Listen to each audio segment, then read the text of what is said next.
Good morning, everybody. Well, back to work we are, and this is a very important quarter, okay? Because it's the first quarter and then the last quarter where you can really make some good, serious money. And we're going to be quite busy because this is a quarter of opportunity, and I'm going to go through the euro with you and look at the dollar index, and hopefully we should be able to come to a conclusion. The euro chart is looking quite interesting on the weekly basis, so let's go across and take a look at that. Now, as you can see, the euro's gone lower last week, but the thing we are looking at is this line here. Now, this line I've drawn in, and all I did was connect those three lows, and that's given me this here, which is 109.60. So this week we're going to come in at 109.55. Now, I draw these lines on because they look pretty and they're unusual because not a lot of people use them. But if you see where the euro stopped on Friday, you can see that they are used more times than not. So when you're taught traditional trend lines with technical trading, you really need to be outside the box. So seemingly, we hit our level on Friday. We had the low on Friday, and that came in, this is the weekly low of 109.63. As I've said to you before, that line was at 109.60. So use that and be aware that the market could bounce from there. Obviously the weekly charts are showing that the stochastics and the RSI are having a little bit of difficulty. They are looking negative. If I look at the daily, which I'm going to do for you any minute now, if I look at the daily, they are also showing that as well. So you really need to be careful when trading this market. Although the market does look weak, and I'm the first person to say it, and it's gone through 1025, which is a bit, that was one of my major levels that I thought would hold the euro. It didn't Friday, but you have to understand that Friday and August trading is very thin, very whippy, and not really where you'd want to be involved in a position. This week, I mean the US is off today, but this week we should be able to see exactly what direction the market is going to go in. You can't ignore the fact that it's looking weak, but unless it breaks that 109.60 on the weekly charts, you're going to have a good opportunity to go in and buy it. Now, I never say scalp a market because it's not what I do. But unless that line breaks, the euro will trade higher, even if it trades back to 109, 25, 30, 35, that's still profit in the bank. And for the first week of the last quarter, that's what we're after, money in the bank. So I've gone through the weekly chart with you. Now I'm going to look at the monthly. Now here it's showing that we still have the base in the euro. Nothing's changed. If the euro starts to drop below that, there's two lines here obviously, but if we start to drop below that 109.55, 109.45 area, we're going to go down to here, which is 107.50. That's the next big level that will attract longer term buyers, longer term sellers. They will start to sell on a break of 109.70 because the downside could be quite, as I say, it could be quite a big move to the downside. Now what we've seen on the monthly chart is that the stochastics are flattening out. Now stochastics that flatten out does tend to be more prevalent in a trending market. So don't be under the impression that because the monthlies are oversold, we're going to see a huge bounce.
Now, just briefly looking over it, I can see that the euro is quite strong against other currencies. And the ones that we basically look at are Euro Oz, Euro Swiss, Euro Yen, and Euro CAD. Euro CAD at the moment is trading 146.32, up nowhere near its lows. Euro Swiss 108.44, up nowhere near its lows. Euro Yen 115.50, up nowhere near its lows. And where the euro is strongest is actually against the Aussie dollar. That's at 163.27. And if you look at the Aussie chart, you can see, your Aussie chart, you can see that the low was 136.78. Now, what does that tell us? It tells us that it's dollar strength across the board. You're looking at the Dixie dollar index. That's at 98.82. You know, that's been really strong. So it's not, when you get all currencies going the same way, look at the intermarket correlations. Obviously, if you're trading the euro, you need to know where all these other markets are and at what stage they are. Are they in an uptrend, downtrend, sideways? When you actually pick the bones out of euro denominated currencies, you will find that it's only against the dollar it's weak. A look at euro sterling. You know, we're above 90. 2 years ago it was 70. So the euro isn't dead in the water. So maybe what I'm thinking is this particular last quarter, we look at other instruments. We look at what the euro is doing against these other currencies. Because there's no point saying to you the euro's dead in the water when in actual fact against other currencies it's looking quite sexy. Now obviously looking at the daily chart you can see clearly that the market is beginning to go into oversold territory. So my advice is look at this line at 109.60 or 55. Look at this line. Think maybe that last week were people getting out of end of quarter positions. Look at the dollar index. Look at the euro against the other markets, other currencies. This one is not looking too great. If it goes below here, I will let you know because there could be a problem. But so far, it's only against the dollar. All right?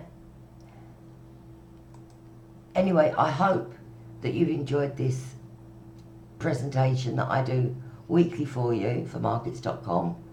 And now we're back full time. This last quarter is going to be extremely volatile.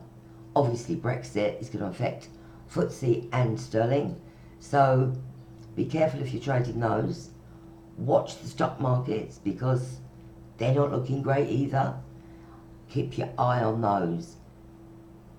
Also, if you are just euro trading, please look at that dollar index because the component in that is mainly the euro dollar. You have a great week and I'll catch you next Monday.